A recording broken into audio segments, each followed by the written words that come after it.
Hello, my name is Caleb Rowan. At 2:07 a.m., I was sitting on the edge of a motel bed that cost $40 a night, eating cold beans from a can, trying to remember when my life stopped being mine. The walls were thin. Someone was crying in the next room. It might have been me. Then came the knock. The man at the door wore a suit worth more than everything I owned. He knew my name. He knew my wife. And he said one sentence that made my stomach drop. Your wife was never sick. If that's true, then what did I sell my life for? Before everything collapsed, I lived a life most people would have called solid. Not flashy, not impressive to strangers, but solid in the way that mattered. The kind of life built slowly, with early mornings and tired hands, with promises you intended to keep. Redwood Falls was where I put down roots, a mountain city where winters were long, summers were dry, and people judged you less by what you said and more by whether you showed up when you said you would. I liked that. I understood it. I ran Rowan Custom Homes out of an old warehouse in the Old Mill District. Nothing fancy.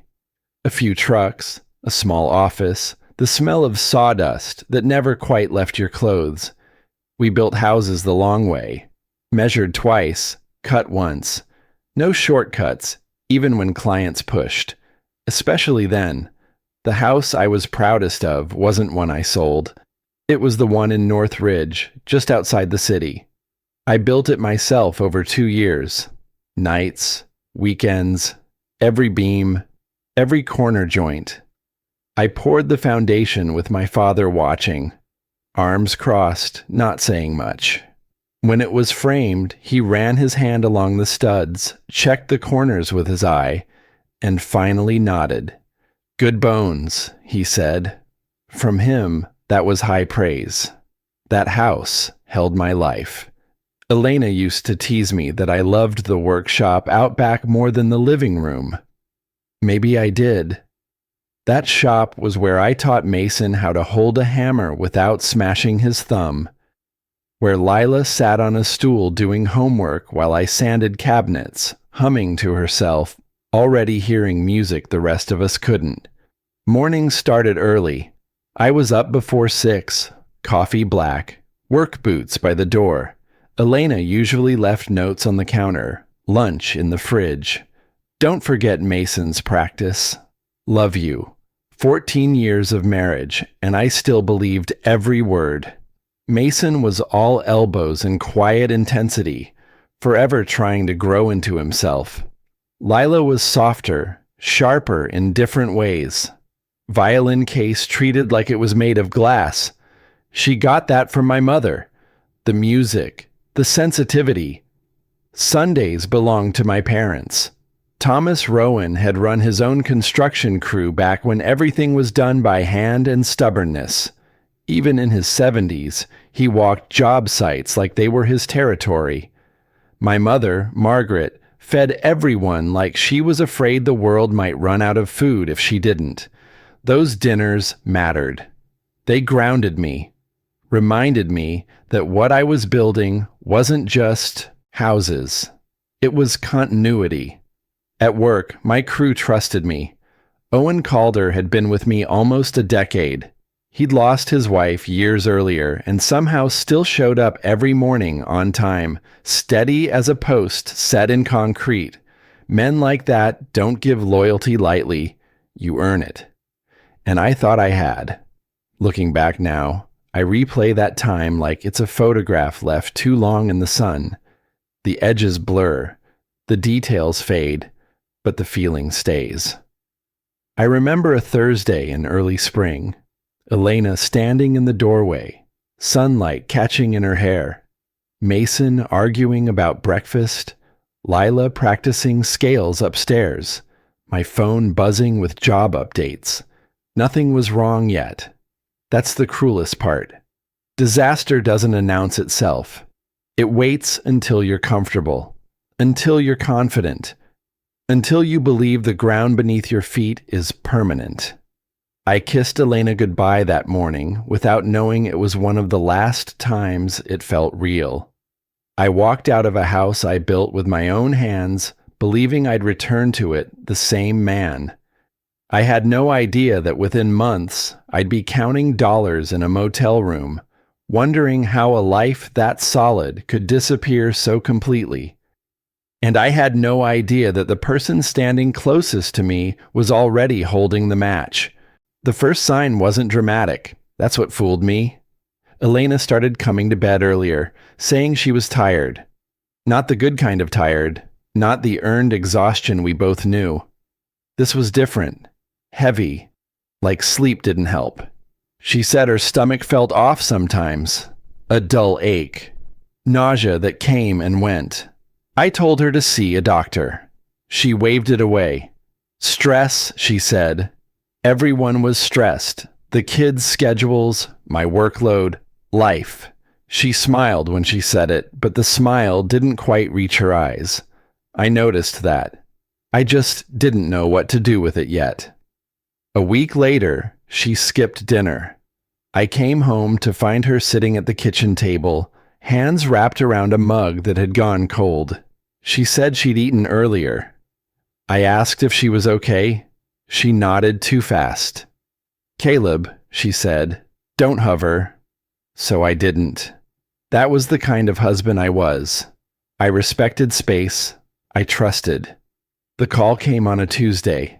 I was at a job site on the south end of the city, framing a master bedroom, when my phone rang. Elena's name lit up the screen. I remember wiping sawdust off my hands before answering, like that might somehow prepare me. Her voice was wrong. She was crying so hard I could barely understand her. Words broke apart. Hospital. Tests. Doctor. I heard my name like it was being pulled out of her with effort. "I'm at Redwood Regional," she said. "They found something. Can you come?" I didn't tell anyone where I was going. I didn't shut down the site properly. I just got in my truck and drove like the city owed me something. The oncology floor smelled like disinfectant and quiet fear. People spoke in low voices there, like grief was contagious. Elena was sitting on a narrow bed in a paper gown, mascara streaked down her face, hands shaking in her lap. I'd never seen her look small before. The doctor introduced himself as Nolan Kessler. He had calm eyes and a voice that didn't rush. He spoke in sentences that sounded practiced, like he delivered them 1,000 times and still hated every one. Stage 3, ovarian cancer. The words landed heavy, solid, like blocks stacked on my chest. He explained treatment plans, aggressive options, survival rates that were hopeful enough to cling to but honest enough to terrify. Numbers blurred together, percentages lost meaning. I watched Elena instead. She gripped my hand so tightly her nails left marks. Her breathing was shallow, panicked. When she looked at me, her eyes were full of something raw and animal. "I don't want to die," she whispered. That broke me. In the parking garage afterward, she collapsed against my chest and cried like the world had already ended. Her body shook so hard I had to hold her upright. "I want to see Mason graduate," she said. "I want to hear Lila play at concerts. I want to grow old with you." I cupped her face in my hands, felt how warm her skin was, how alive. I made a promise without thinking, without hesitation. "We'll beat this," I said. "Whatever it takes, whatever it costs. I'll figure it out." She looked at me like I'd just saved her life. "Promise me," she said. "I promise," I told her. "I swear on everything I am." That night, after the kids were asleep, we sat at the kitchen table surrounded by paperwork, insurance statements, coverage limits, words like deductible and exclusion that suddenly felt personal. The numbers didn't work. Not even close.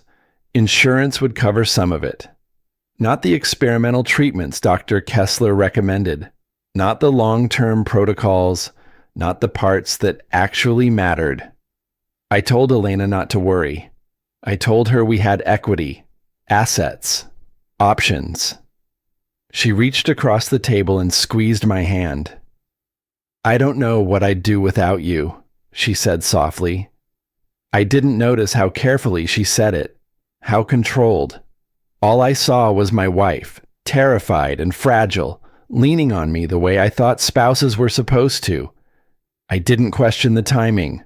I didn't question the sudden urgency. I didn't question the doctor she'd been referred to so quickly. I trusted the system. I trusted the woman I'd built my life with. That was the night everything changed. I just didn't know yet that the battle I was preparing for had nothing to do with cancer. Once the word cancer enters your house, it takes up space, not just in rooms, but in conversations, schedules, decisions.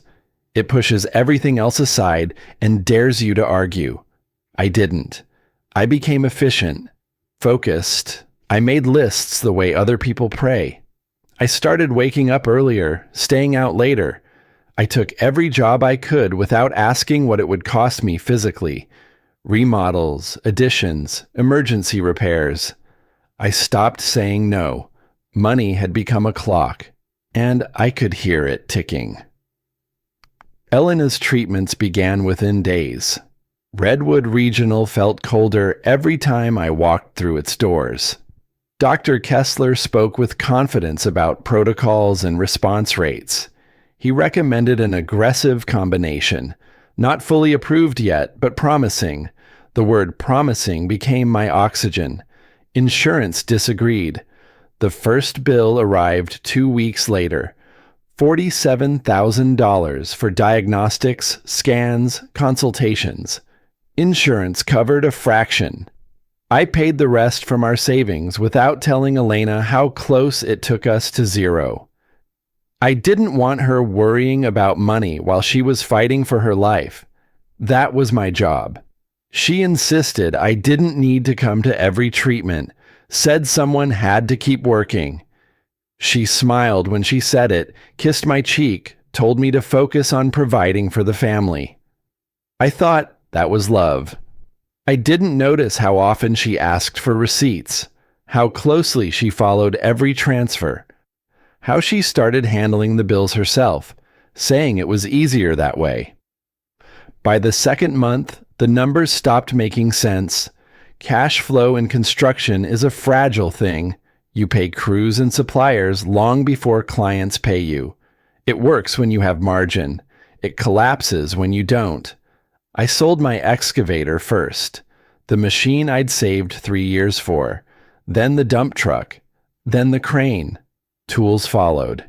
Each sale felt like cutting off a finger to save a hand.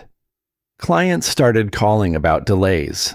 Some understood, some didn't. A developer pulled out of a contract entirely, demanded his deposit back. $60,000 vanished overnight. I gathered the crew on a Friday afternoon. 8 men stood there, boots dusty, faces concerned.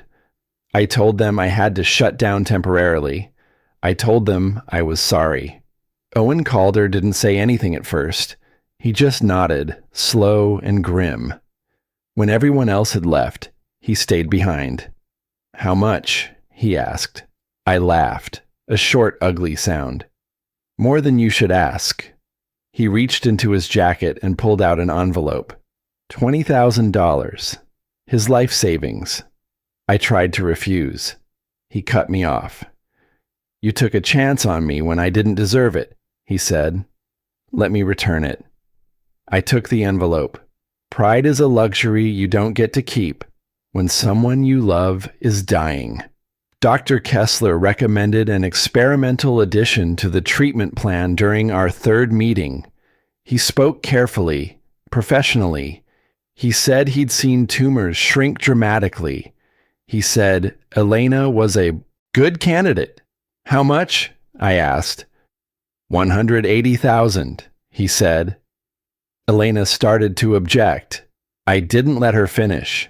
"We'll find it," I said. I sold the house in Northridge 2 weeks later. I didn't tell the kids until the sign was already in the yard. Mason went quiet in a way that scared me. Lila cried behind her bedroom door. I stood in the workshop that night, running my hand over the workbench I'd built, wondering how a man could pour so much of himself into wood and still watch it disappear. We moved into a small apartment downtown. 2 bedrooms, thin walls. The kids shared a room for the first time. Elena said it was temporary, said we'd rebuild. My father came by one evening and saw me boxing up my tools. "This has gone far enough," he said. "Let me help." I told him no. Told him he and my mother needed their retirement. Told him this was my responsibility. He slammed his hand on the table. "Damn your pride," he said. "You're drowning." I didn't budge. The wedding ring went last. Gold, heavy, familiar. I slid it across the counter at a pawn shop owned by a man who'd known my family longer than I'd been alive. He offered me more than it was worth. I told myself I'd buy it back. I never did. Elena grew thinner, paler. She vomited after treatments. She shook with anxiety. Dr. Kessler showed us scans that looked hopeful. He smiled when he said the word remission might be possible. She cried with relief. I felt something else. Exhaustion? Yes. But also a strange, creeping sense that I was disappearing faster than she was healing. I told myself it didn't matter. That's what good men do. They bleed quietly. They sacrifice without keeping score. They believe that love, real love, will see them through. I didn't know yet that while I was tearing my life apart to save hers, someone else was watching closely and counting.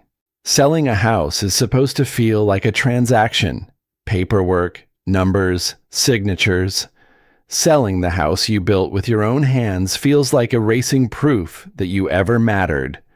The realtor called it a good market. Said we'd get strong offers fast. I nodded like that was good news.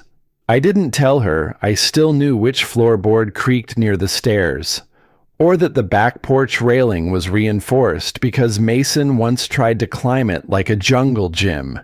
The sign went up on a Thursday. By Sunday, strangers were walking through my living room, opening cabinets, commenting on light and space like they weren't standing inside my life. I followed behind them, answering questions, pretending this was normal. Elena stayed in the bedroom during showings. She said the smell of perfume made her nauseous. I believed her. I wanted to believe her. Mason stopped asking questions. That worried me more than anger would have. He retreated inward, headphones on, eyes down. Lila tried to be brave. She packed her violin case carefully, like if she protected it well enough, everything else might survive too. "Are we coming back?" she asked one night while I taped boxes shut. "Yes," I said without hesitation. "This is temporary." I needed that to be true. The house sold in 10 days. After the mortgage, fees, and closing costs, we walked away with just over $300,000. Every cent went to medical bills within hours. I watched the balance drop on my phone screen while sitting in the truck outside the bank. Just like that, the ground disappeared. The apartment downtown was clean but tight.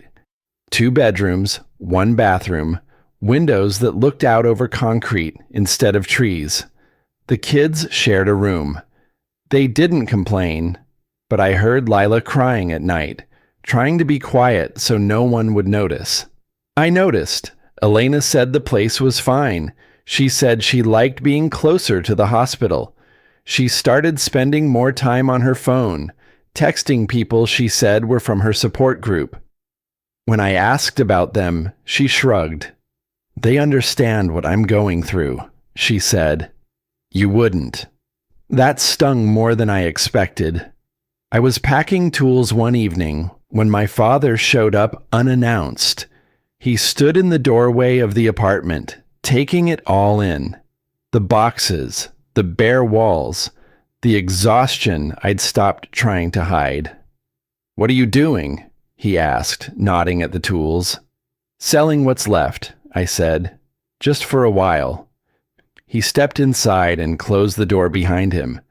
"This isn't right," he said quietly. "Let me help." I gave him the speech I'd been rehearsing for weeks. Retirement, fixed income, my responsibility, my mess. He listened. Then he did something I hadn't seen him do since I was a teenager. He got angry. "You think this makes you noble?" he said, bleeding out in silence. "Pride isn't strength, Caleb. It's stubbornness." I told him no anyway. After he left, I sat on the floor and stared at my hands until they stopped shaking. The wedding ring came off a week later. It felt wrong immediately, like removing a layer of skin. I stood at the counter of a small pawn shop, the bell over the door still echoing behind me. The owner recognized me. He handled the ring carefully, like it was fragile. He offered me more than it was worth. I almost refused. Almost. I walked out with cash in my pocket and a bare finger that felt colder than the rest of me. I didn't tell Elena where the money came from. I didn't tell my father I'd sold the Harley either. His Harley, the one he'd rebuilt twice. I told myself he'd understand later. By then, Elena's scans were improving. Dr. Kessler smiled more, used words like remarkable and encouraging. He showed us images that looked cleaner than before. Smaller shadows. Progress. Elena cried with relief. I felt hollow. I was running on fumes. No business, no house, no savings, just debt and the constant pressure of keeping everything from collapsing for one more day. Elena was getting stronger. I was fading. One night, I stood alone in the apartment kitchen, staring at the spot where a dining table should have been. I realized I couldn't remember the last time Elena had asked how I was holding up. I told myself that didn't matter. This was the deal I'd made. I would give everything. She would live. We would rebuild. That was the story I clung to. I didn't see the way she watched me sometimes. Not with gratitude, not with love, but with calculation. And I didn't yet understand that losing the house wasn't the worst thing I was about to surrender. It was just the beginning. Dr. Kessler delivered the news on a Wednesday morning, his voice calm, almost pleased with itself. "Clear," he said, tapping the scan with a pen. "No visible signs. We'll continue monitoring, but this is what remission looks like." Elena covered her mouth and cried. People hugged her in the hallway. Nurses smiled. Someone said the word miracle. I stood a step back, hands in my pockets, nodding at congratulations that felt like they were meant for someone else. We should have been celebrating. That's what everyone expected. Cancer-free meant victory, survival, a return to normal. But normal didn't come back with her health. Elena changed quickly after that. Subtle at first. She started wearing makeup again, the expensive kind she'd abandoned during treatment. Perfume returned to the apartment, sharp and unfamiliar. She spent more time on her phone, angling the screen away when I walked by. When I asked how she was feeling, she said, "Fine," without looking up. I told myself she was reclaiming herself. That trauma rewires people. That I just needed to give her space. That's what I'd been doing all along. The texts started coming late at night. She smiled when she read them, a small private smile that didn't include me. When I asked who it was, she said her support group, people who understood what she'd been through. "You wouldn't get it," she added. She wasn't wrong. I didn't get it. I didn't get how someone could walk away from the edge of death and feel further from me than ever. 6 weeks after her final clear scan, I came home from a day labor job with drywall dust still in my hair. My back ached. My hands were raw. The apartment smelled different.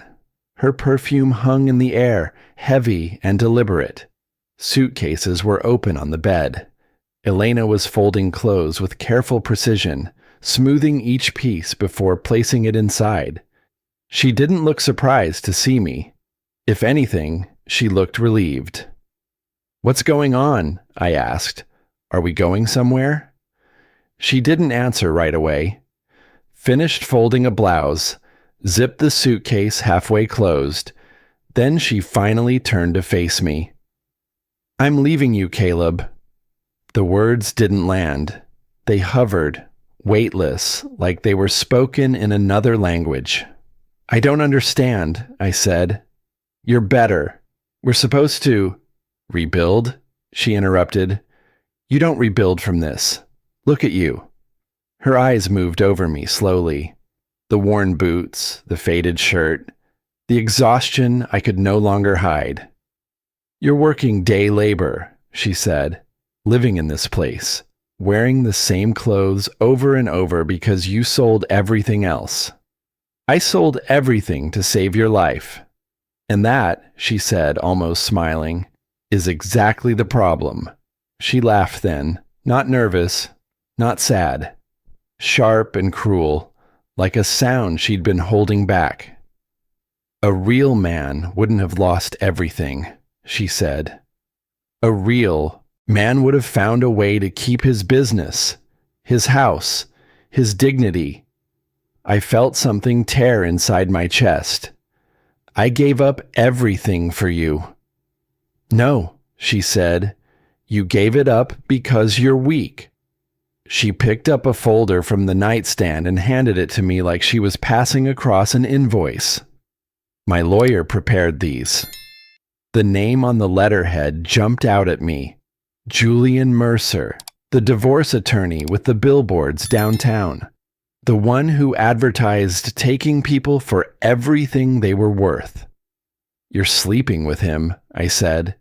"It's not an affair," she replied coolly. "The marriage was already dead. It died when you sold the house." I tried to speak. Nothing came out. "I watched you beg," she continued. "Sell your tools, pawn your ring, fire your crew. It was embarrassing. My hands were shaking now. I couldn't stop them. I was trying to save you." "Well, congratulations," she said. "You did. And now I'm going to live properly, with someone who knows how to handle life." She pointed to a paragraph on the papers. "Full custody," she said. "Spousal support. A percentage of any future income if you manage to rebuild that little company of yours. You can't take my kids." "I can," she said flatly. "And I will. They need stability, not a father who destroyed everything." She zipped the suitcase shut. That night, I sat alone on the edge of the bed after she left, divorce papers in my hands, staring at a future that made no sense. I had kept my promise. She had survived. And somehow, that made me disposable. I didn't know yet how far she was willing to go to erase me. I only knew that the woman I'd sworn everything to was gone. Or maybe she'd never been there at all. And the worst part was this quiet, sickening realization settling into my bones. Winning the fight hadn't saved me. It had marked me for something worse. The divorce moved faster than the cancer ever had. Julian Mercer knew exactly how to apply pressure. Papers arrived before I'd even figured out where I was sleeping next. Motions filed, deadlines set, everything urgent, everything unforgiving. I called my brother Evan the night Elena left. He found me sitting on the apartment steps, divorce packets spread across my lap like a crime scene. "She can't do this," he said after reading a few pages. His face had gone red. "You saved her life. She says that's why I'm weak. He stared at me, stunned. We're fighting this. But fighting takes money, and I didn't have any. Legal aid assigned me an attorney named Naomi Feld. She looked exhausted the moment she walked into the interview room. Young, overworked, kind in the distant way people get when they've already decided how a story ends. She flipped through my financial statements without much reaction. You have no assets, she said, no steady income, and you're living in temporary housing. I sold everything for medical bills. She nodded, but it didn't change anything. Mrs. Rowan has already relocated, she continued. 4-bedroom house in Crestwood Hills. Her fiancé owns it. Fiancé. Julian Mercer sat beside Elena at the hearing like a victory lap. Expensive suit, relaxed posture. He didn't look at me. I wasn't worth the effort. The courtroom was cold.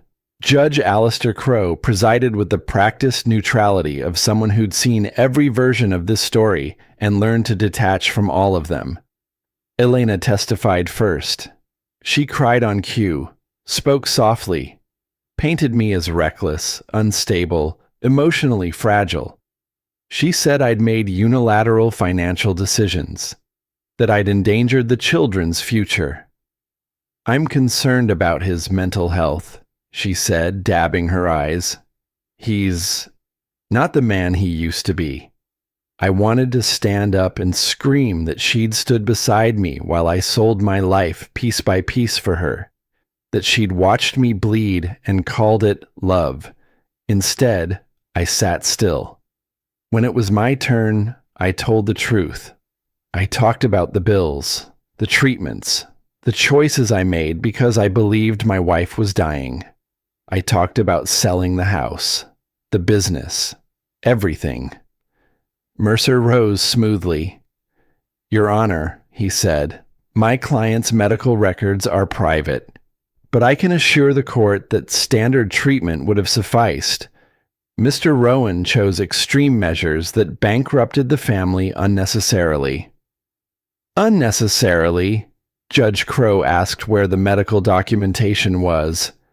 Naomi hesitated. I watched my case crumble in real time. Then came the worst part. They brought Mason and Lila into the courtroom. Mason wouldn't look at me. His voice was flat when the judge asked where he wanted to live. With Mom, he said. Her house is better. Lila nodded, tears sliding silently down her cheeks. I knew that look. She was terrified. But I had no proof, no leverage, no way to protect them from what had been said behind closed doors. The ruling came quickly. Full custody to Elena Rowan, supervised visitation every other weekend, child support I couldn't afford, spousal support tied to income I no longer had. Judge Crowe told me to find employment immediately or face consequences. Outside the courthouse, Elena walked past me without slowing down. Mason hesitated. She pulled him forward by the shoulder. Don't make this harder than it needs to be, she said loudly, for everyone to hear. Mercer stopped beside me, smiled. You should have let her go earlier, he said. Some men just aren't built for the big leagues. That was the day I lost more than my marriage. I lost my voice. The motel was $39 a night, paid weekly. Cedar Hollow sat just off the highway, close enough to hear trucks pass at all hours. Mrs. Halverson at the desk had kind eyes and didn't ask questions. Room 107, she said. It's quiet. It wasn't. The room smelled like old carpet and cigarettes. One bed, one chair, a TV with 3 channels. I sat on the edge of the mattress and stared at the wall until the sun went down. Linda Morrow showed up 2 weeks later. She introduced herself as the court-appointed supervisor for visitation. Clipboard in hand, neutral expression. During the first visit, she reminded me not to hug too long. not to ask too many questions, not to upset the children. She wrote everything down. Afterward, she filed a report noting my emotional instability and inappropriate displays of distress. My visitation was reduced. That night, I lay on the bed in room 107, listening to someone cry through the wall, and realized I'd done everything a good man was supposed to do, and it had cost me everything. By the time the knock came weeks later, I had already given up on the idea that fairness existed. I just didn't know yet that someone else had refused to give up on me. Life at Cedar Hollow didn't collapse all at once. It thinned out. Days lost their edges. Nights stretched too long. I started measuring time in pay envelopes and visitation windows. Everything else felt optional. I found day labor through a contractor who didn't ask questions as long as you showed up sober and on time. Demo work, hauling debris, jobs that paid cash at the end of the day and left your body aching in ways sleep didn't fix. I liked the simplicity of it.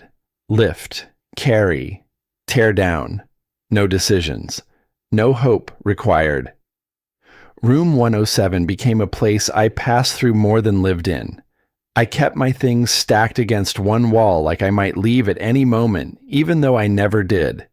A change of clothes, work boots, a paper bag with canned food, the motel key on the nightstand, always in the same place. I stopped answering my phone. My father left voicemails I didn't listen to. Evan texted. Owen checked in once, then stopped when I didn't reply. It wasn't anger. It was shame. I didn't know how to let anyone see what I'd become. The supervised visits were worse than the silence. They took place in a neutral room at the Family Services Building. Beige walls, plastic chairs, a clock that ticked loud enough to make you aware of every second you were wasting. Linda Morrow arrived early every time. Clipboard, pen, professional distance. She explained the rules like she was reciting a safety briefing. No raised voices, no physical affection beyond brief contact, no discussion of the court case, no questioning the children about their home life. She sat in the corner and watched. Mason spoke carefully, like he was walking through a field of tripwires. Lila tried to smile, but her hands twisted together in her lap. I wanted to pull them both close. I wanted to tell them none of this was their fault. I couldn't. When Lila started crying during the third visit, Linda cleared her throat. "Mr. Rowan," she said, "you need to regulate your emotions. This environment isn't appropriate for distress." I nodded, apologized, swallowed everything I wanted to say. Afterward, Linda filed another report, suggested my emotional state was deteriorating, recommended further limitations. The judge agreed. I read the notice alone in room 107, sitting on the edge of the bed, the paper shaking in my hands. Reduced contact. Increased supervision. Language stripped of humanity. I was becoming a risk factor. That was the moment something inside me finally went quiet. I stopped imagining the future. Stopped picturing rebuilding. I told myself survival was enough. That wanting more was greedy. I ate when I remembered. Slept when exhaustion won. Some nights, I lay awake listening to traffic and wondered if this was what disappearing felt like. Not dramatic, just gradual, like being erased with a dull eraser.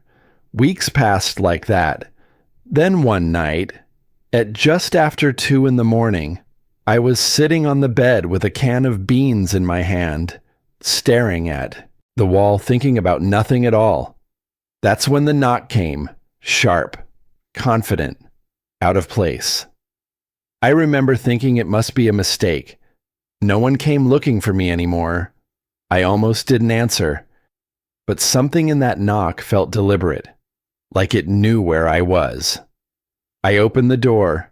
The man standing there didn't belong to Cedar Hollow. His suit was dark and tailored. His shoes were clean. He held a leather briefcase like it was an extension of his arm. He looked at me, then at the room behind me. "Caleb Rowan," he said, "we need to talk." I almost laughed. About what? I wanted to ask. What could possibly be left? Instead, I stepped aside and let him in. And in that moment, without knowing it, my life shifted for the first time in months. Not upward, not yet, but sideways. Toward the truth I hadn't been strong enough to imagine. The man waited until I closed the door before he spoke again. "My name is Grant Whitlock," he said. "I'm a private investigator." I almost laughed, not because it was funny, but because it felt absurd. A private investigator knocking on the door of a man who owned nothing, knew nothing, and had nothing left to lose. "If you're here about money," I said, "I don't have any." "That's not why I'm here." He set his briefcase on the bed, the cheap mattress sagging under the weight. He looked around the room once, not with pity, not with judgment, just observation. "Your ex-wife doesn't know I'm here," he said, "and what I'm about to show you is going to be hard to hear." I crossed my arms. "I'm already at the bottom. You're not going to scare me." Grant met my eyes. "Your wife was never sick." The room tilted. I grabbed the back of the chair to steady myself. "That's impossible," I said. "I saw it. The treatments. The vomiting. The scans." "All manufactured," he replied calmly. "Every part of it." He opened the briefcase and pulled out a thick folder. Photos came first. Elena at a backyard barbecue, laughing beside Dr. Nolan Kessler. The date stamped in the corner stopped my breath. 3 years ago. "Dr. Kessler is your ex-wife's cousin," Grant said. "Second cousin, technically. They've known each other their entire lives." My ears rang. "Why are you telling me this?" "Because for the last 6 months, while you were living here, your father hired me to find out what really happened." "My father?" Grant slid bank statements across the bed. Cayman Islands, offshore accounts, dates and amounts that matched the exact weeks I sold assets. The house, the equipment, the ring. "She funneled every dollar there," he said. "Medical bills were the cover. The money never went where you thought it did." I sat down hard. The mattress creaked beneath me. "You're saying she faked cancer." "I'm saying she orchestrated it," Grant corrected, "with medical fraud, falsified records, and drug combinations designed to induce symptoms. Saline infusions, appetite suppressants, anxiety meds, enough to look real, enough to fool you." I felt sick, not from disbelief, from recognition. "The scans," I whispered. "Edited images from other patients," he said. "We have the originals." He handed me transcripts next, text messages between Elena and Julian Mercer, dated years before the diagnosis. Planning, timing, jokes about how long I'd last before breaking. Grant hesitated before sliding over the last document. "This is a recording," he said, "from 3 days before she filed for divorce." He read it aloud. Julian Mercer's voice, confident, amused, asking if I was suspicious. Elena laughing. "He's exhausted," she said. "He sold his wedding ring yesterday. Actually cried at the pawn shop." There was a pause, then Mercer again. "Perfect. File Monday. By the time he figures anything out, we'll be gone." Something broke inside my chest. I stood too fast and punched the wall. The drywall cracked. My knuckles split open, blood running down my hand. I didn't feel it. They laughed. She watched me sell my grandfather's ring and laughed. Grant didn't stop me. He waited until my breathing slowed. "There's more," he said quietly. He showed me a video on his phone. Dr. Kessler in an interrogation room. pale, sweating, confessing to everything. The plan, the fake scans, the money, his gambling debts. She never had cancer, Kessler said. Never. It was all a con. I slid back onto the bed and covered my face with my hands. My kids think I'm a failure, I said. They think I destroyed our family. Grant's voice softened. They don't anymore. I looked up. Your father suspected something early on, he said. When Elena refused visitors during treatments, when she controlled the narrative, he didn't confront her. He investigated. He handed me another folder. 2 weeks ago, Mason called your father after catching his mother shredding documents. He knew something was wrong. Your father showed them the evidence. My chest tightened. Where are they? At your parents' house, Grant said, waiting for you. But the custody order will be irrelevant by morning. He checked his watch. In 4 hours, federal agents will arrest Elena Rowan and Julian Mercer on charges of medical fraud, conspiracy, money laundering, and custodial interference. Dr. Kessler was arrested yesterday. I stared at him. This is really happening. Grant reached into the briefcase one last time and pulled out a deed.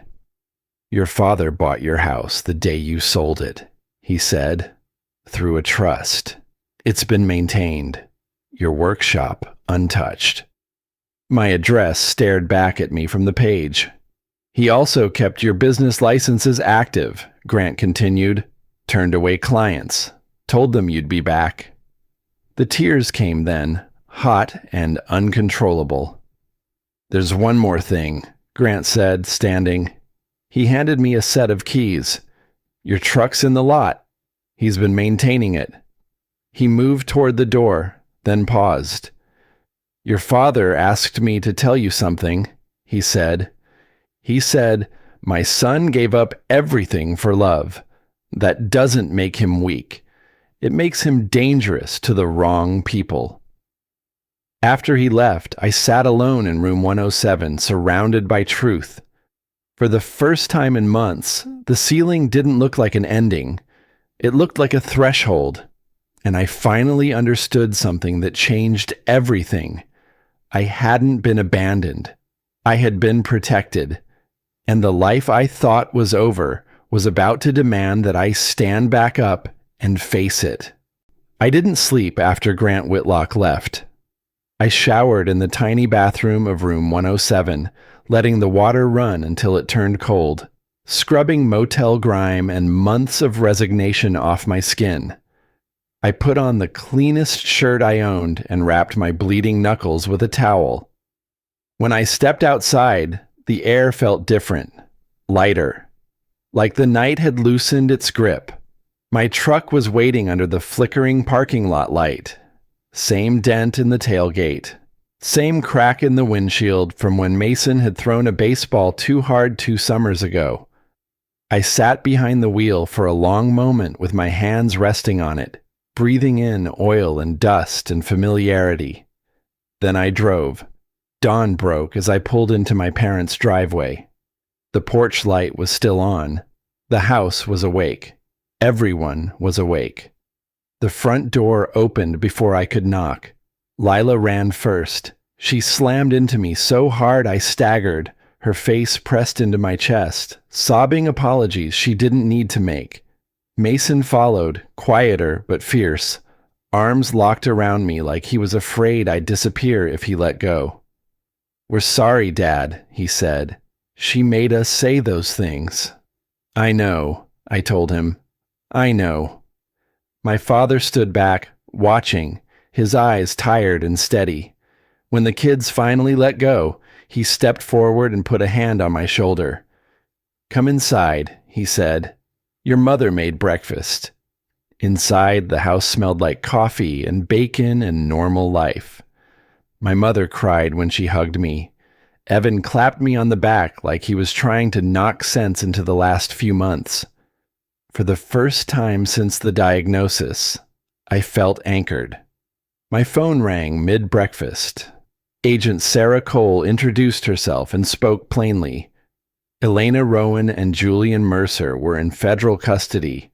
Charges were being filed, assets frozen, statements needed later that day.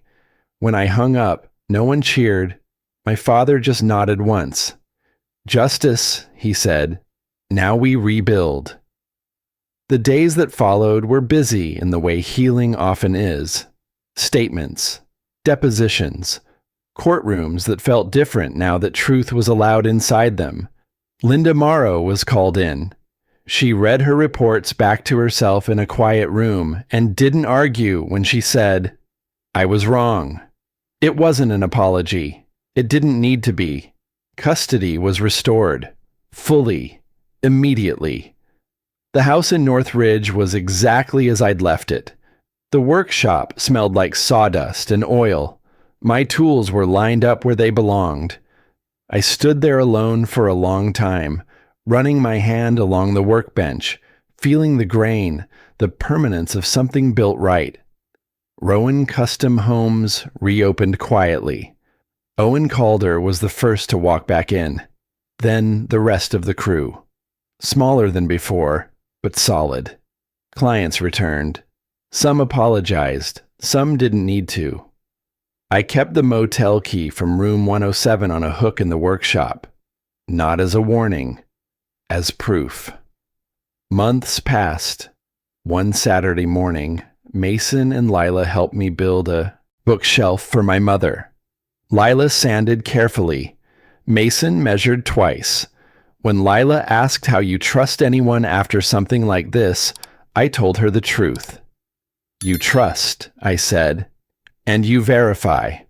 Love doesn't mean closing your eyes." I didn't hate Elena. Hate would have given her a place in my life she no longer deserved. I felt something quieter, pity. She had everything and chose emptiness. Sometimes I get calls now. Men with questions that don't sound crazy anymore. Stories that feel off in familiar ways. I tell them to bring paperwork, to slow down, to pay attention. Most days are ordinary again. Loud dinners, arguments about sports, music drifting through the house. The good kind of noise. At night, when the house is quiet, I think about that knock at 2:07 a.m., how close I was to disappearing. How many people were fighting for me while I couldn't fight for myself. I lost everything trying to save someone who was never sick. But in losing everything, I learned what strength actually is. It isn't what you keep. It's who shows up when you have nothing left.